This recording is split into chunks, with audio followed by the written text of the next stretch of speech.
afternoon. We have gathered Pillar 3 to discuss feedback from the AIB based on our recommendations as a team. And so welcome again. I'm Olivia Pearson, Chair and College Readiness Supervisor for Prince George's County Public Schools. And if we could all just do a round of introductions, I will turn it over to my co-chair. Thank you, Olivia. Dave Harper.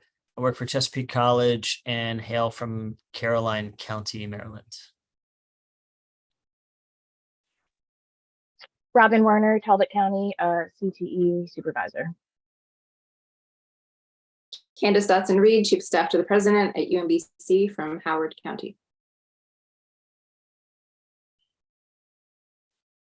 And I am Mara Das. I am a member of the AIB and the lead for Pillar 3. Rachel Heiss, Executive Director of the AIB. I'm very happy to be with you here today. I'm Rachel Amstutz, the Director of Operations and Policy. I'm Emma Pellerin. I'm the Implementation Plan Director at the AIB. Well, thank you all for coming to join us.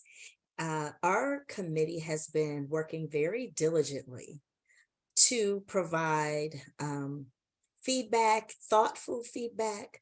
We're hoping doable feedback on the recommendations for Pillar 3.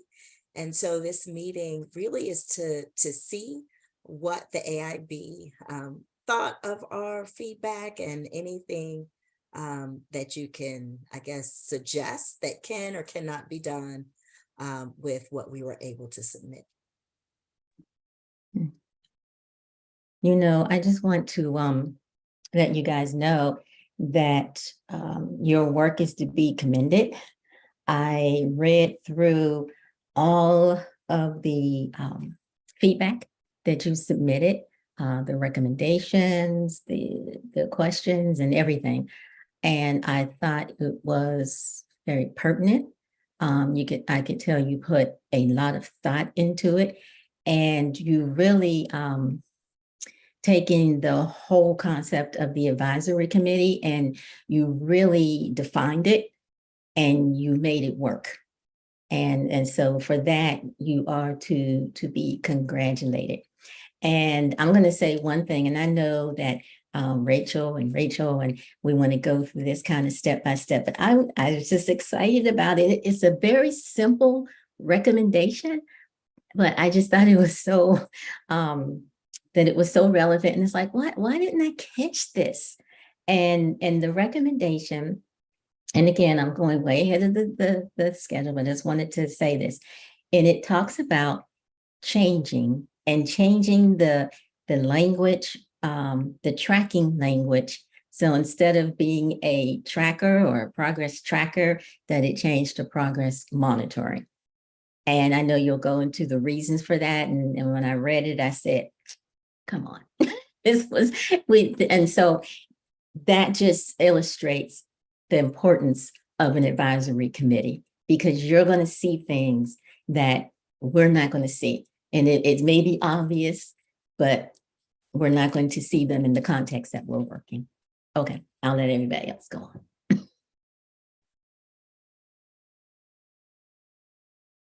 Well, I'll just add, I think that's an excellent example of something that, I agree. When I read that, I was like, well, yeah, so I totally agree. I think it's a good example of, how another set of eyes and brains and different lenses can really bring really great feedback and recommendations forward. And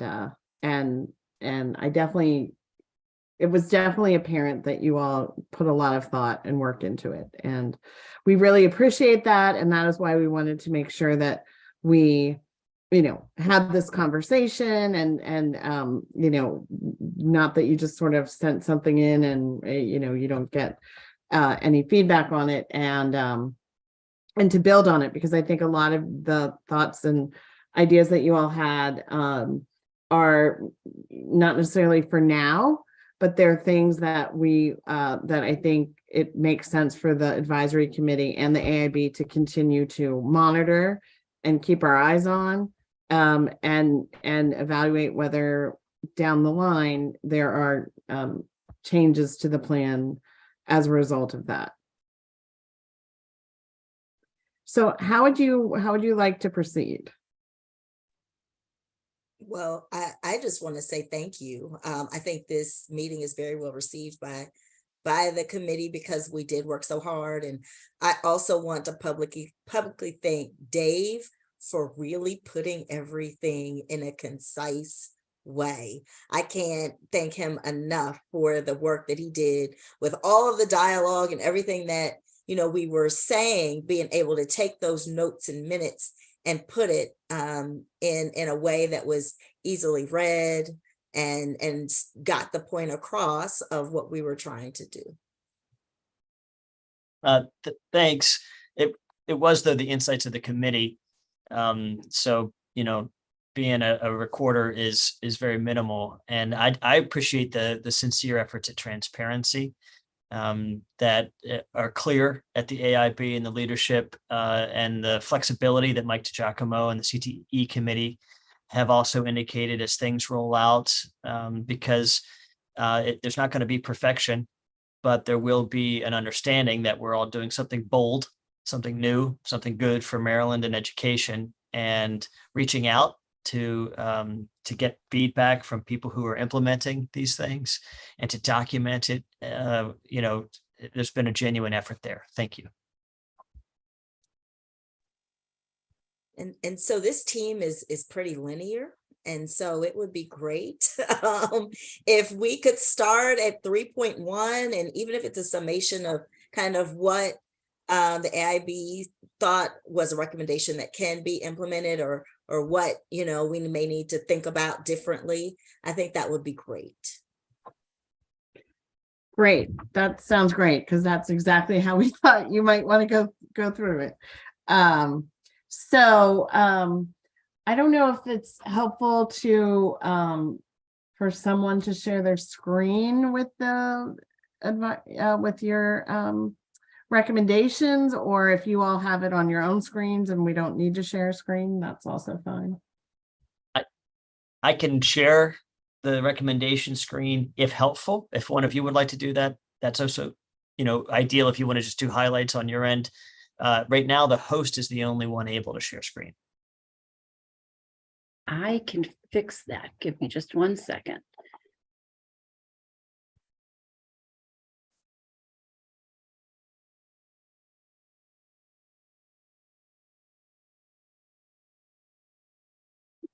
Are you good now?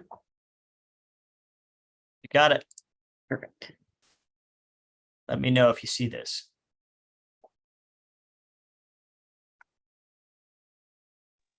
We see it. You could make it a little bigger, that would be great. If not, I understand. I'm going to share it in a different way to try to facilitate that request. Okay. Okay. It's harder to, can you see that? Well, Yes, that's Yes. perfect. Yes, there may be, I can see that very well. Mm-hmm. okay. Great. I just can't get both of them on one, but 3.1, there's a lot of recommendations here. So I don't know if you want to hit highlights, but you can direct me and I'll scroll as you go through. Sure. Well, so this is objective 1, which is the CCR standard, just to shorthand it. And so I think you all had a number of recommendations around process primarily. And so trying to think of the best way to do this. I think the best way might just be to sort of start at the top. And you all had recommended a resources section in the plan. I think that's definitely something that the AIB is working on. We've actually been at the staff level meeting with the chief financial officers of each LEA weekly to help them understand the flow of resources around each of the pillars and the funding formulas. And so we're gonna be putting that in not in writing per se, but in slides and materials to share with the public so that there's more transparency around the flow of resources in terms of funding. And then I think some of what you all were suggesting would be sort of building on that in terms of what the LEAs are proposing, what resources they're proposing to bring to bear on these various, in order to implement these pieces of the blueprint. And they're certainly required to report on how they're allocating the funding, but I think we could, it was too much to add to the initial plan, but I think we could think about for the updated plan, which will be the updated plan will be adopted by the AIB in August, and then the LEAs will be submitting their plans next in March of 2024, that we could think about having a specific resources section of the plan to tie those pieces together. And we actually are going to be also working on that as part of the outcome measures process, where the AIB is going to be convening a outcome measures work group to look at further refining the outcome measures that were identified in the initial plan, and then developing the actual metrics, and then also looking at baseline data and setting targets for implementation over the 10-year implementation period. So resources will be part of that work as well. So I think it can all be incorporated then into the updated plan in August. So I think you're definitely on the right track with that. Yeah, that the resources section is something that's definitely needed. But it's also something that as we are beginning this, it's a section that just lends itself to being refined as we go along, and as the LEAs work and find out what they need most too. And also it helps as we go along, because you're going to have people who are coming in and out of this. It won't be the same people working at the same time. So it'll be good to just have those resources documented as we move on with all of this. And as Rachel said, it's, what did you say? 10 years? 10 years? 10 years.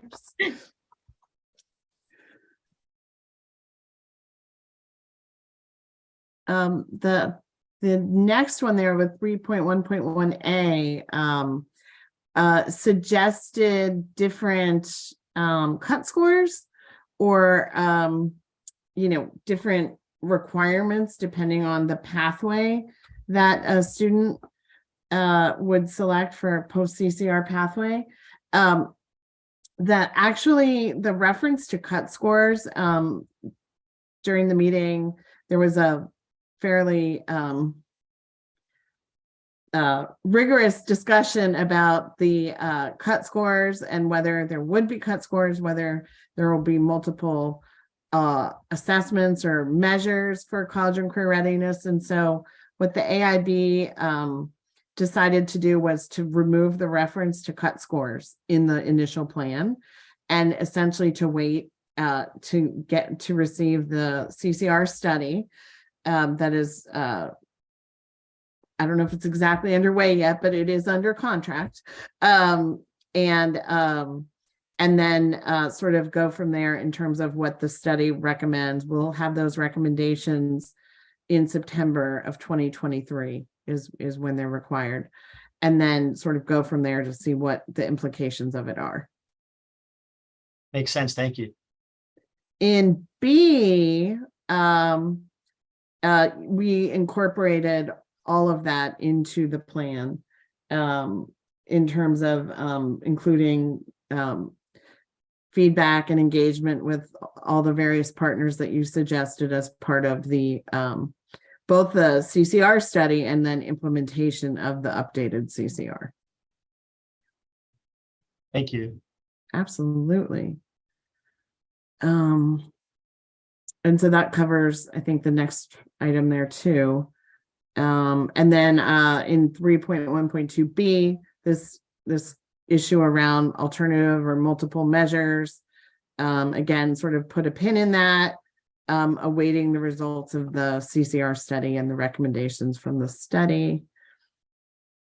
The next item in 3.1.2c, this is something the AIB has discussed previously, and essentially what the AIB really felt like it was important to start implementing both the CCR support pathway and the post-CCR pathways without waiting for the updated CCR standard to implement those pathways, because we know that we have students who are not anywhere near college and career readiness at this point, and we don't want them to wait longer to receive the additional supports and resources to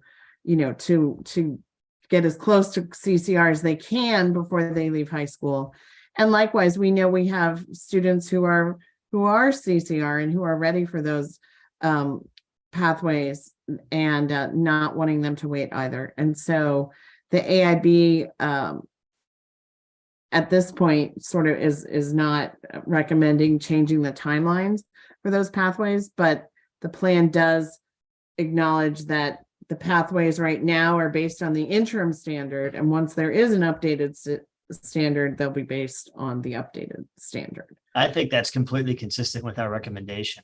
Okay. They were just saying that if the updated CCR assessment, it would take time to actually implement that into practice. And if it's presented in September, the full implementation of that empirical study and its result cannot happen realistically that year. That doesn't mean there can't be a pre and a post CCR effort. Right. With the interim standard. Great. Okay. Yeah. Excellent. Okay. And then let's see what else. That's great. If you could scroll down a little bit. So then There it is. the instructional system, I think this is around the instructional system. So again, I think this is what we just talked about in terms of the timeline and also potential alternative measures. And Yes. Then 3.1.5, I think it probably is. The clear and consistent communication with parents, students about the updated standards. Absolutely. Absolutely. Okay. And then this one at the top here of 3.2, as Dr. Doss said, yes. Yes and yes. So all of those changes were made throughout pillar 3. And while I'm going here, I just wanted to say, Emma and Rachel, please, and of course, Dr. Doss, please jump in if I miss something or misstate something.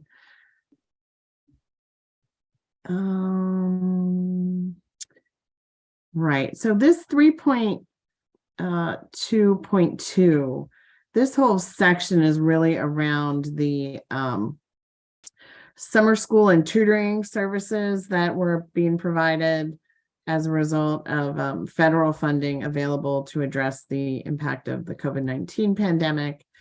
And absolutely, the research definitely shows that the more that services can be delivered during the school day, the more effective they are, as well as obviously less disruptive to students and families and other activities. So that's definitely in keeping with the intent of the blueprint and the best practices. And so we made sure that was clear in the plan, that during the school day is the preferred approach. Of course, it's not always possible, and particularly the further students are behind, the more they might need both the in-school day and before or after school day. And some of those services are particularly available in the community school with the wraparound services under Pillar 4. So we did incorporate that. And we incorporated the language that says this is a preference, correct? Okay. Yep. This is nothing that we can require. It's okay. Correct. And is there anything else in here that we want to highlight? I think the 3.2.3 is technical. It's about practicality. There's technical assistance for progress monitoring. It's a resource recommendation. And then another one is teacher leaders.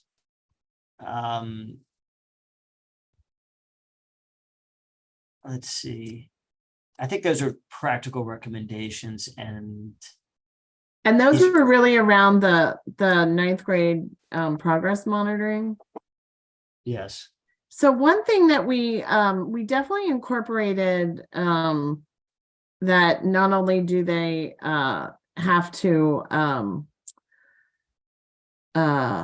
give a report to families and students in terms of where the student is in relation to meeting high school graduation requirements, but they have to develop a plan, in consultation with the family and the student, in terms of, a pathway to meeting the high school graduation requirements in time.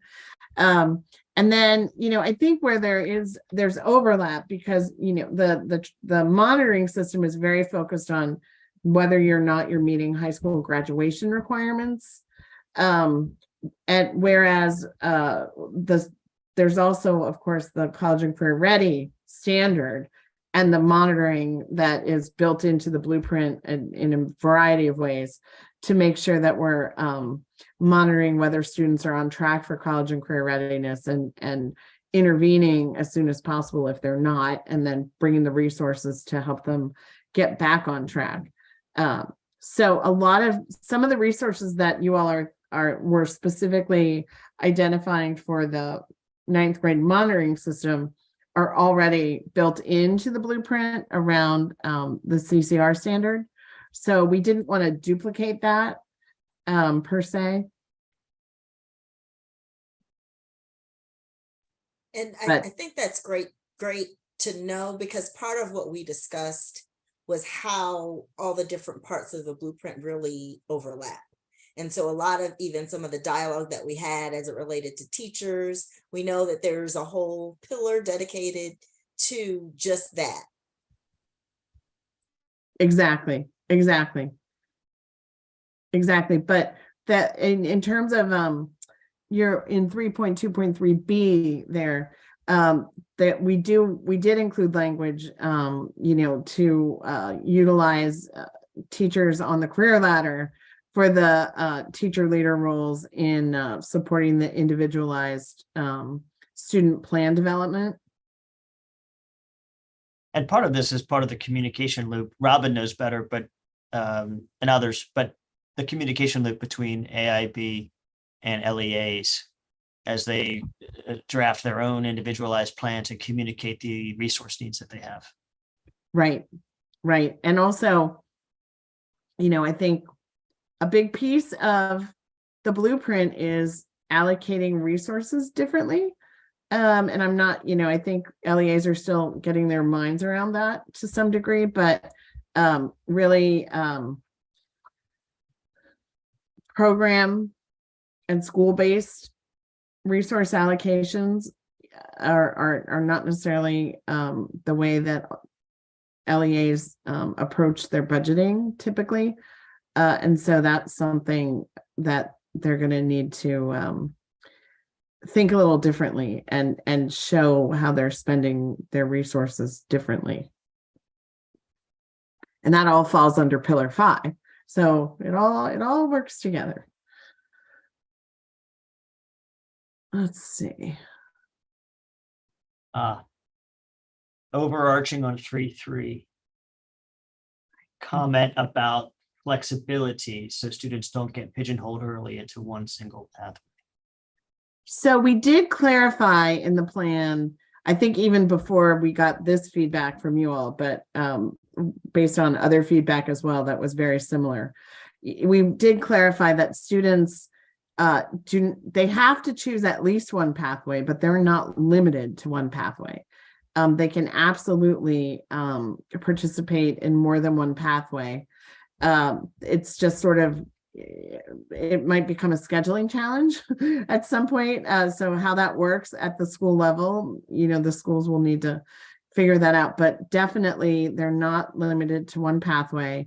And we also, there is language in the blueprint that talks about ensuring that students have a well-rounded education, that it's not just about college and career readiness. And so we've added that language into the initial plan as well. I guess right there in 3.3. So hopefully, so that you're absolutely right. And that is the intent, to not limit students or, force them to make choices too early when they don't have all the information. And there's, I think, an additional point in there that in rural areas in particular, to get to the 45%, there may be some challenge with the apprenticeships in terms of volume of apprenticeships available in a given area. And so that final suggestion says CTE pathway completion, at least initially, should qualify when needed and appropriate in place of if there's not an available industry certification or apprenticeship. If it's not possible, there may be an alternative just so that students can still get through and graduate. I probably said that wrong, but that's what I understood our conversation to mean. No, I know what you're saying. And I think, I think that there's still so much that needs to be developed around the transition to the more rigorous CTE programs that the blueprint calls for, or pathways, I should say.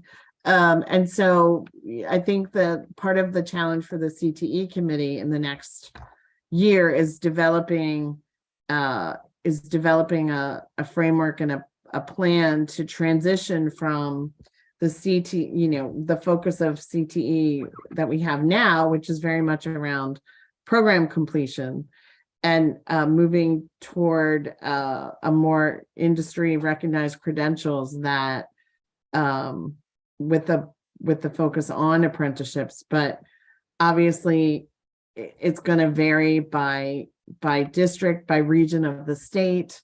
The availability of apprenticeships are certainly going to be more challenging in less populated areas of the state, and also the demand for different pathways, I think, will be different in different parts of the state. So all of that is sort of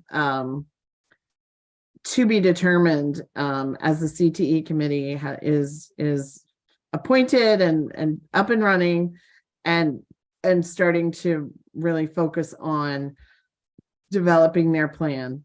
And so in the short term, until the CTE committee, adopts a framework that is different, the current CTE pathways and programs remain in place. And a part of the CTE committee's plan is going to need to be, how do we transition from what we have today to what we're trying to achieve with this 45% goal. And that answers the question. I just had a clarification I wanted to ask real quick, if that's okay.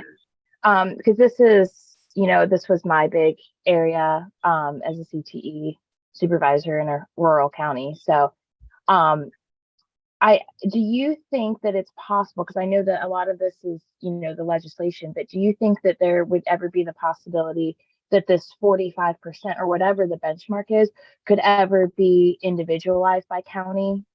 Because, I know historically with our Perkins data that we would get, MSCE would set specific goals for us by county. They would look at our data and say, we anticipate that in 2023, Talbot County should have an enrollment rate of this much in this program and should have a pass rate on your technical assessments of this much. And it was figured in a way taking into account our enrollments at the time. But maybe something like that can be done when research is done on how many employers there are. And, we're figuring that out at the ground level of, I have a school to career facilitator coordinator who is going to Rotary clubs and working with the workforce development boards and trying to even figure out what is the max number of employers that we even have in Talbot County. If we were able to make this work for every single student to get to that 45. But I was just curious, like if that's even a possibility with the current legislation, that the CTE committee would have that ability to do something like that and like change benchmarks based off of specific LEAs.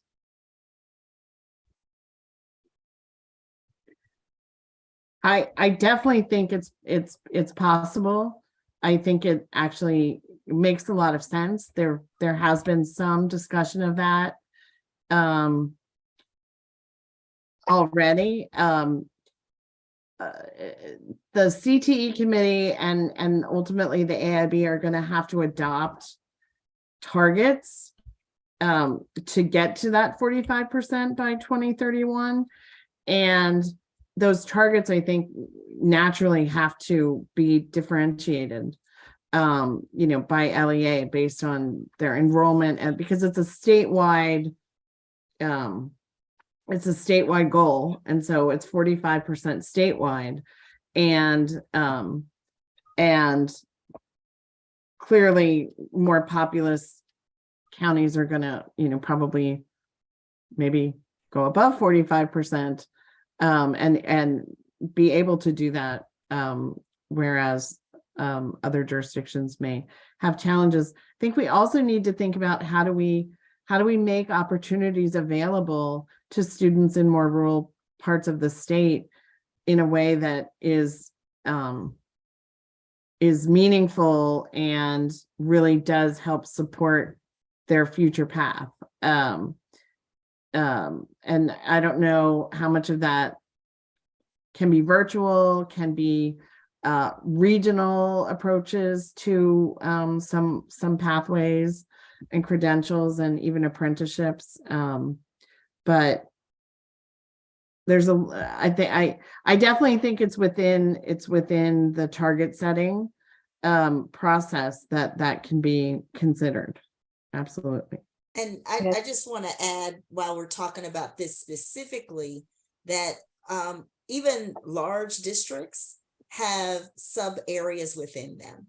And so if you think of a large district like Prince George's, we've got urban, suburban, rural areas in our district. And so all of the things that you're thinking about, that may be in a smaller district, they are also apparent in a larger district. Right. Mhm. Yeah, it's just it's going to vary across the state. And what, I didn't think of this before when we were diving into this, but when I think about it again now, it would also, and I don't know if this again, I guess would have to go for the CTE committee, but we also don't want to compete with our programs, because I think that was one of the concerns that was brought up, that students will be choosing apprenticeship over a CTE program just because of scheduling. And if it'd be nice to see, like, maybe there are pathways that can accommodate both, and maybe the apprenticeship piece of that could be tailored with the understanding that finishing a program and then doing X amount of hours with the conclusion of that program would also count. It's because right now with the Maryland Apprenticeship Program, it requires, at least in our case, students to be enrolled for multiple semesters worth of time, and it takes up a lot of time in their schedule. So there's just a lot of like logistical things with it that we don't want to take away from other programs either.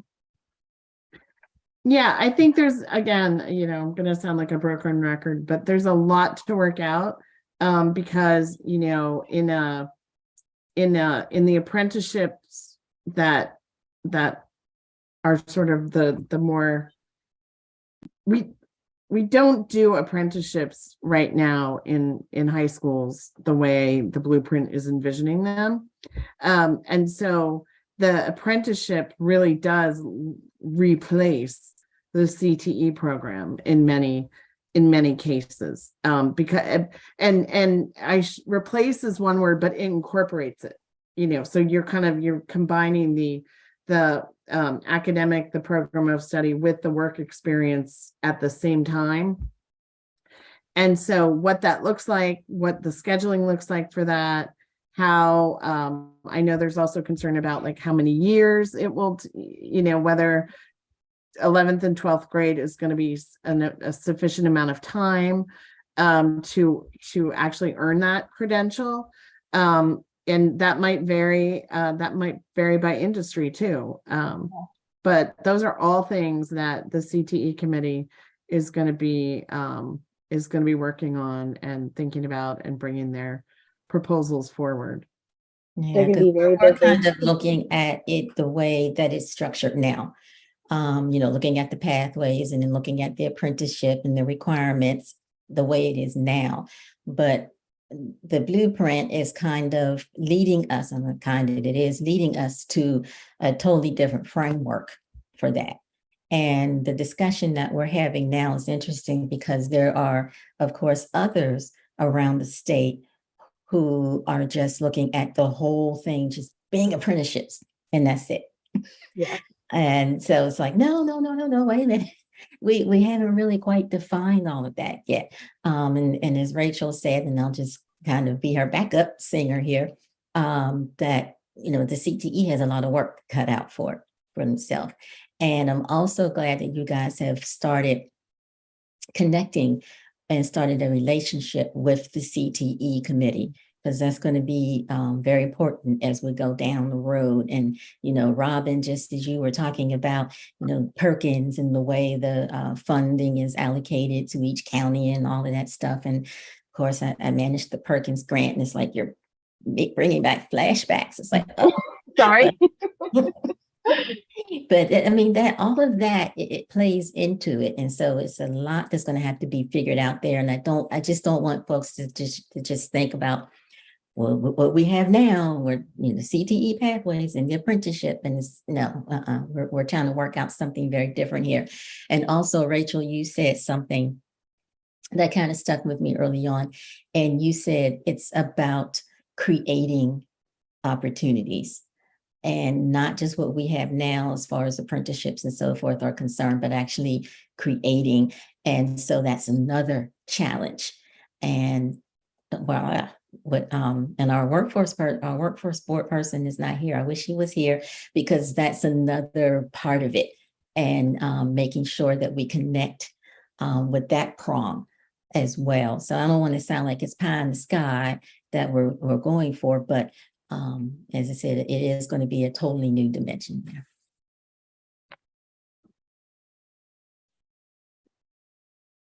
Great. So I think that covers a lot of the comments in 3.3. I did want to, in the 3.3.1C, kind of right where you're.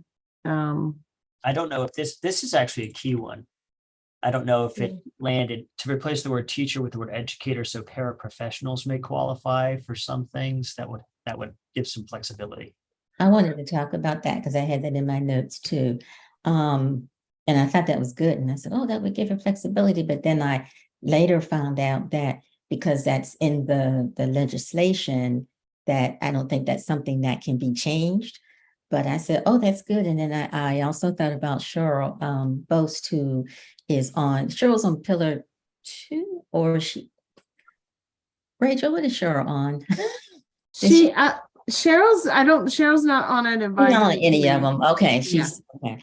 But I could see her chiming in on that. Yes. And Yes. I was just wondering, what her take would be on that as far as replacing teacher with educator. And was there a reason when the legislation was written that it was that way? Because I kind of like this. It's like, okay, make it educator so it could be broadened. But So I'll be your backup singer this time. Okay. So exactly, the law does specify that a teacher be assigned to each student who's not CCR by the end of 10th grade. And I mean, I think at the time, the intent was just to make sure that, someone who had the full knowledge to be able to really work with the student to develop a plan, an individualized plan to guide them towards college and career readiness by the end of 12th grade. The assumption, and it may have not been correct, when the commission was working through that, was that should be a teacher. And, the vision was sort of that sort of ties into the career ladder in pillar 2, and where we want to create opportunities for more teacher leaders in the school buildings, and to give teachers more opportunities to do different things. So it's sort of all tied together with the career ladder vision and this sort of idea of an individualized education plan to achieve college and career readiness by the end of high school. So that's why the language is in the law the way it is. So this would be something that if, down the line, it becomes very challenging for schools to be able to do this with teachers, and the term needs to be broadened, or it's recommended that it be broadened, then that can be something that the AIB recommends. It may be useful the projections for teacher gaps are pretty eye-watering for our state. So it may be something that's compelled at some point. So it's good to have on the radar now. Yeah, exactly. And I think that was part of the impetus for us putting that recommendation in, because I think in our LEAs, we're dealing with a lot of the shortages in real time. And although the career ladder is amazing, I think that there's, some places to go to really recruit teachers who even want to come into the field and then to engage. I'll give an example real time from Salisbury University, their major education program, the Seidel School. And even this week, they've been talking about how they would love to see the possibility of some of their educators in training, their teachers in training, supporting LEAs with this kind of tutoring support. So it's a direction they're thinking in too. Well, I think it's I was just gonna say, Dave, that was one thing that in talking about the tutoring, specifically tutoring interventions, that was one idea that came up during the commission, is to use students in teacher preparation programs, or just in college, who are trained to be tutors too. But it would be a great use of prospective teachers, I should say, to provide some of that tutoring and intervention support. So I think that would be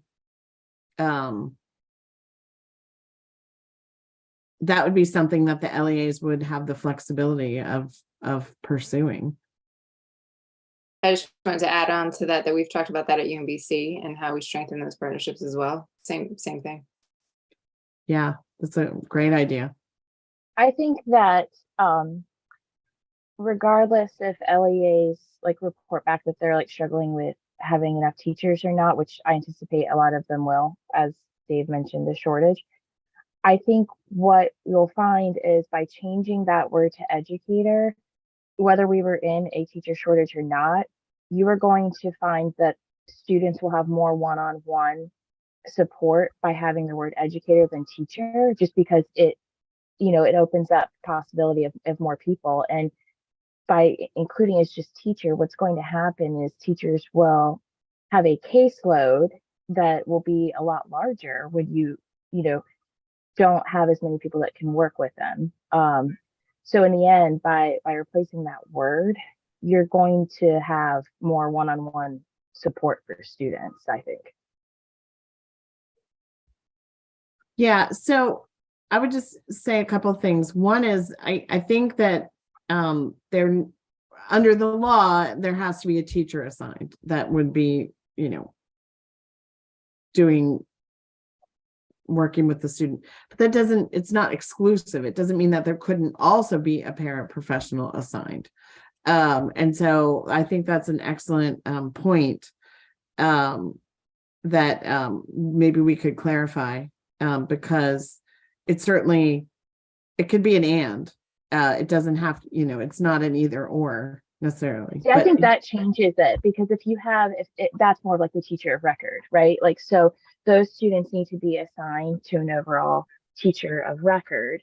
However, it does not, prohibit other educators or other professionals from working, because that could also be, our administrators going to be working more one-on-one with students and in classrooms with Blueprint. I mean, that could be administrators, counselors, IAs and other staff. I think that if that's like clarified, that might help avoid a lot of the issues of even the AIB having to take it back for legislation to change. If it's just a matter of having a teacher being the one who oversees that of record, but you can have support in other ways, that could avoid a lot of heartache for everyone with like clarifying that.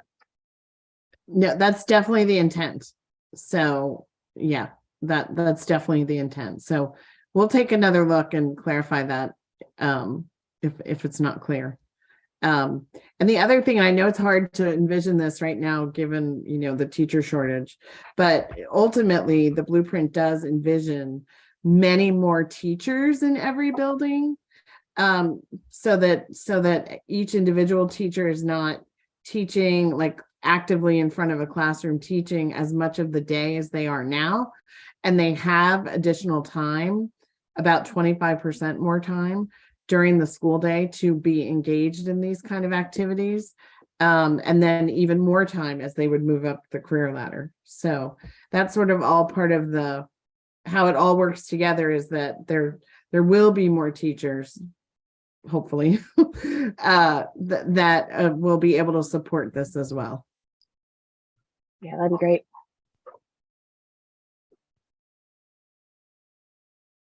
In 3.3.1c, that was the one I was wanting to make a note about. We did clarify this in the plan, because absolutely the statute even speaks to this, that students who are not college and career ready, part of the intent is in the CCR support pathway is not to sort of just take the same course over again and hope that somehow it is successful, but to offer students a different type of course, different programming that is more tailored to support them in actually becoming college and career readiness. And community colleges actually are quite good at this, and this is why the 2013 College and Career Readiness and College Completion Act, CCR-CCA, really encourage school systems to work with their community colleges and incorporate some of the developmental education courses, or what we call transition courses in the law, utilizing community college developmental education coursework, and particularly also sort of like the idea of like breaking it down into, you know, different components.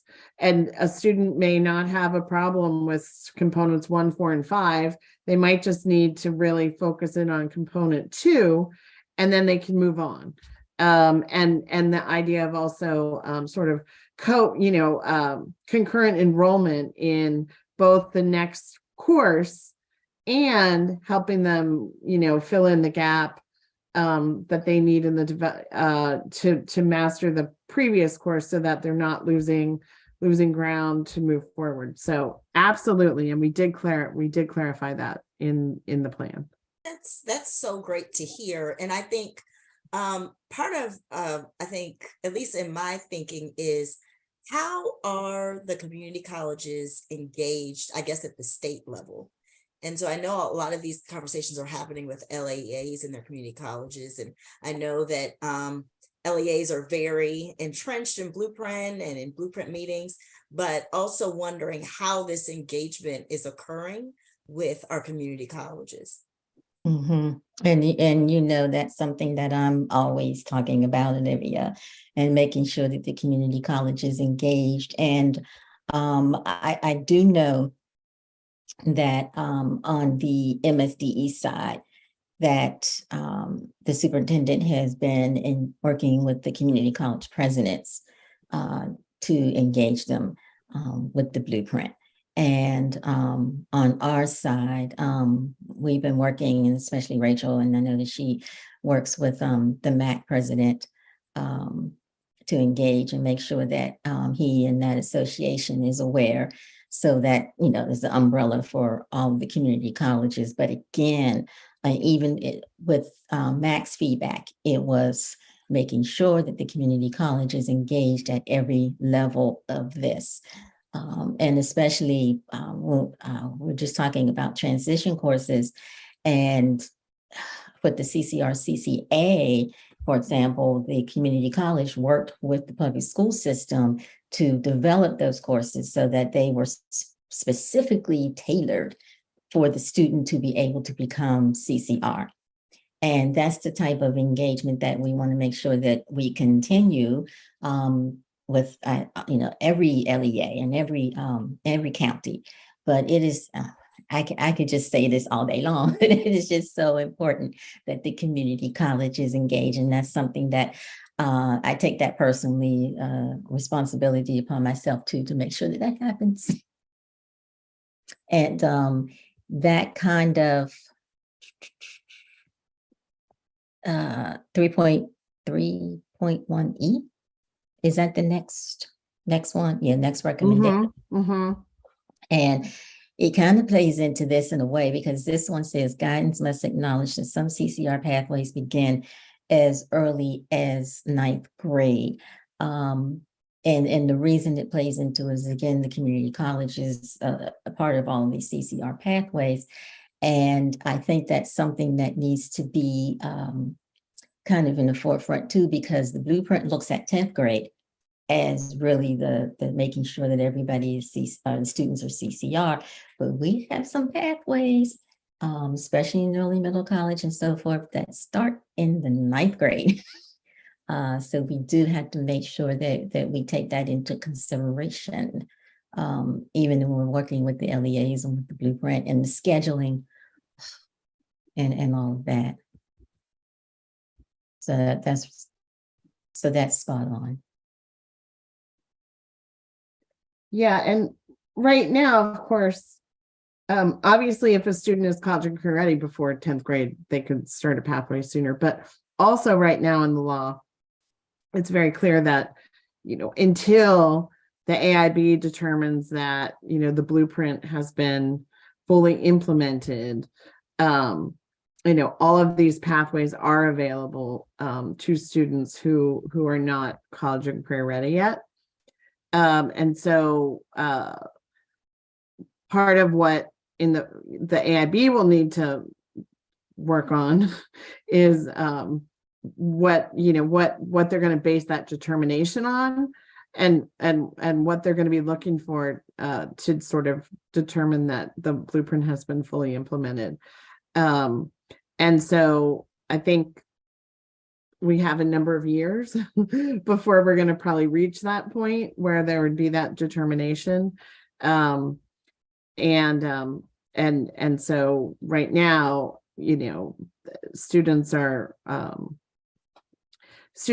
to enroll in all of these pathways. And I think as we move forward and have a better understanding of how the pathways are different than what we do now, and that the CCR standard is really, the intent is to make sure that students are really prepared to be successful in these post CCR pathways. And so as long as, you know, whatever measure is used to determine that a student, you know, is really able to move forward into a post CCR pathway, then that's what we would want them to be able to do. But also recognizing that some things that maybe are considered in a post CCR pathway now, like more kind of career exploration type programs, to kind of get a sense of what you might be interested in, which I think some of the early CTE programs are doing. Those could become courses that are sort of post CCR pathways. So they wouldn't necessarily be part of the post CCR pathway in the future. They would be available to students, you know, and starting well before 10th grade. And I think this, I'm glad, sorry, Dave. go, Robin. You're closer to it. No, I was just going to say, I think where this is going to show up more, because you're right, Rachel, a lot of the courses for the schools that have like career and technical schools, they're doing that pre-coursework in their home school, and then going and you know, spending half of their schedule at the career and tech center in 11th and 12th grade. I think where this gets a little muddy is for the comprehensive CTE schools, because the model there is we never have students that are immersed in half days for their 11th and 12th grade. They take those courses just like they take any other course. It's the typical class period time. So it's the same amount of hours that a career and tech school does. It's just spread out over as early as 9th grade, 10th grade for some programs. And the way that it's looked at now is the appropriateness, right? So for, you know, we look at different programs, like my CNA program, I do not recommend students any earlier than 10th grade starting it. They need to have had biology. There's a number of reasons. We don't want there to be a gap from when they go in and do internships at the hospital, right? You don't want there to be this big gap. But then we have other programs like engineering where kids start as early as 8th grade in our county. Right. And there is a long, you know, there's multiple classes. It's connected to our gifted and talented program as well. So there's like a lot of versatility with it. And that one is appropriate to start early, you know, so I think that's where the CTE committee is going to have to come into play and look at each of these programs, how they're implemented in different types of school models, and then what's appropriate for a comprehensive school, what's appropriate for a career and tech center. Some of these have age limits. Some of these, if we want to tack on an apprenticeship program at the end, like we were talking about before, you're going to actually have to start them earlier. It's just all going to depend, I think, on the CTE committee when this is all said and done. So a lot of these recommendations might change based off of what they say is appropriate for each program. Yeah, and I would just exactly, and I would encourage you all, if you haven't, to share some of these recommendations that are relate to CTE with the CTE committee, because, you know, as we've been talking about, I mean, there, you know, a number of these are really going to depend on what plans they develop and what they come forward with.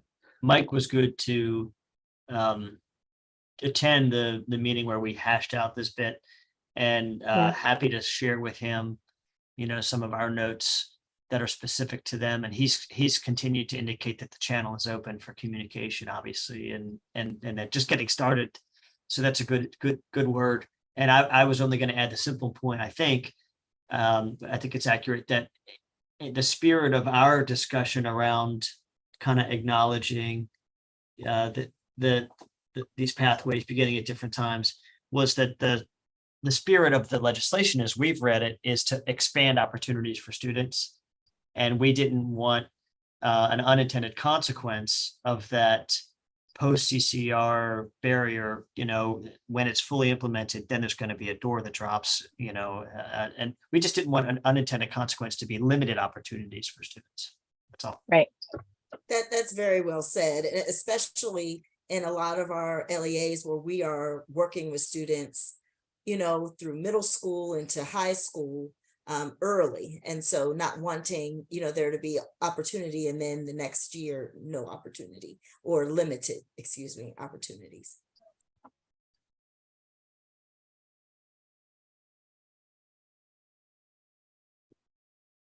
Yeah, no, I think it's really it's a balancing and something as we're implementing sort of the updated CCR standard and sorting out, what CTE programs are going to look like, hopefully it will sort of evolve into what makes the most sense for students, because we absolutely don't want to, the intent is not to limit opportunities, that's for sure. And I think that when I say balance, it's sort of like we want to make sure that we're giving students opportunities to explore what they want to, what their future pathway might be, to be able to make informed choices around which pathways they want to pursue in high school, but at the same time make sure that one of the most important priorities is that they become college and career ready. They're successful. Yeah, because if you're Opportunity not doesn't mean college, anything if you're right? not Because if successful. you're not Right. college and career ready, you're not going to be successful in the pathways. So that's when I say the balance, that's sort of, I think, where the balance is, like keeping students engaged and interested but also able to take advantage of the opportunities. Exactly. That makes sense. And I just realized that we are 8 minutes over our Oh. initial suggested time. And so this discussion is amazing, but I just want to make sure we get through as much of it as possible, because again, we have been diving deep for a while. I think that we could talk about all of these all over again. And we've had additional conversation since these recommendations have been submitted. I think we're almost done, actually, because I don't think there's much in 3-4. Right, because a lot of it is so much contingent on the CTE committee. So thank you Mhm. for moving us, Olivia. Very needed. Yes. But hopefully needed the that. end is in sight. I lost track of time myself. It's a good conversation. Yeah, that's because it's a good discussion. Mhm.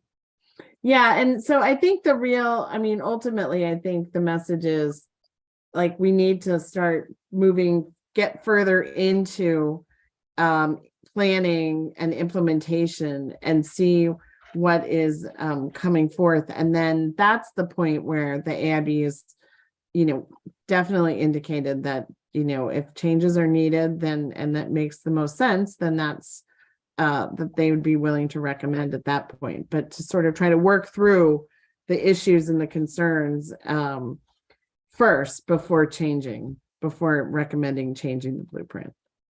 Yeah, and I think for a next step for our committee, we talked about our next meeting, really reaching out to the CTE committee and trying to have a joint meeting. So we appreciated when they could come to our meetings, but we want to see if we can facilitate some additional joint meetings so that we're all in the same space at the same time. Because as we said, there's been a lot of dialogue even from when these recommendations were submitted. So trying to make sure we are current and not discussing something that has already been updated. Yeah. That sounds like a great idea.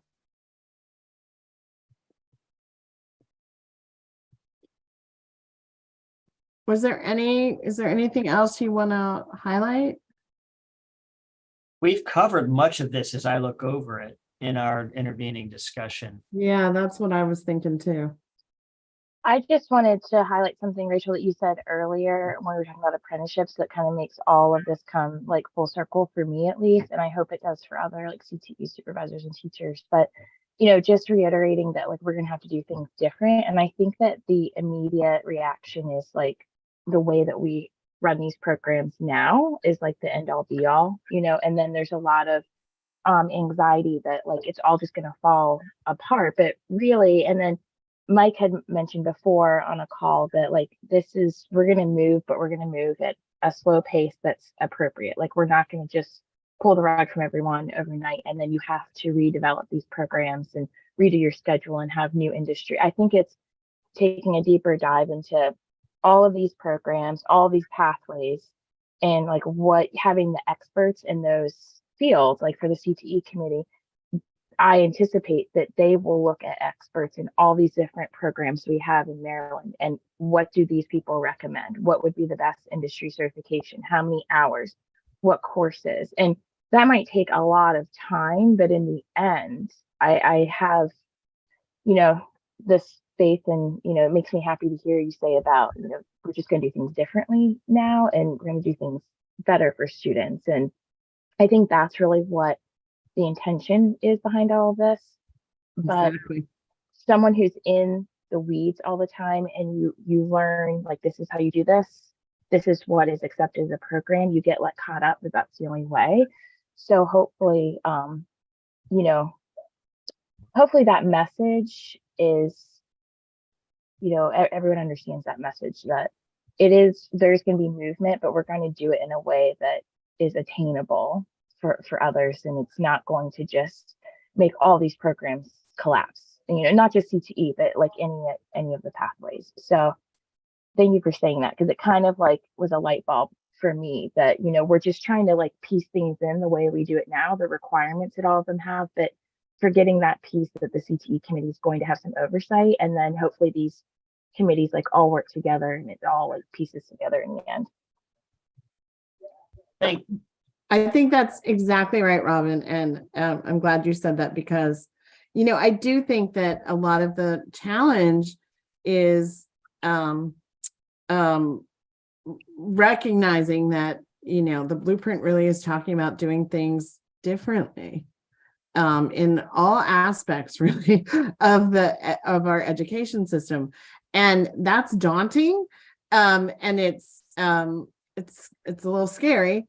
But we know that we need to do it to improve the opportunities and the outcomes for our students. And so, hopefully, what at AIB, we're really trying to hone in on that message.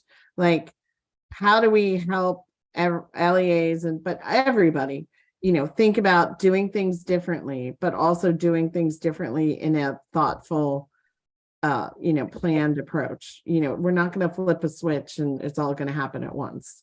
And that's why it's a 10-year implementation period. And so that's a message that we're really wanting to hone in on. So any suggestions that you all have for how we can be helpful in that regard, we would be, very, very open to. Thank you, because I know that you're at the center, AIB and you in particular are at the center of a communication storm. And there's a lot of details, and it's a bold vision ultimately that the blueprint creates for Maryland and for Maryland students. And, we appreciate the spirit of that vision and the opportunity to kind of contribute to it ongoingly, just as Robin and just as you were saying, as we continue to develop relationships with the CTE committees and others. And just to piggyback, I'm thinking, we've been entrenched in this pillar for a while, and we're still having those aha moments. Like, okay, I gotta change my mind frame and think about this differently. And so I'm just thinking it's gonna take those years to really have that understanding for every person that's working in and around our schools with our students. And, you just gave me an idea. I wonder if the you know, I don't know what the right moment is, and Dave calling it a communications firm, I think is exactly right. But you know, you guys, you're like the practitioners. So, you know, I wonder if there are opportunities where you could share your aha moments, you know, as you've been digging into the pillar, and, you know, sort of like how the pieces are connecting for you in ways that they weren't before. I wonder, that might be really helpful for your colleagues. So something for us to think about. Yeah, glad to contribute in any way we can. Yeah, thanks. Absolutely. That's a good idea. It might, I think it might be.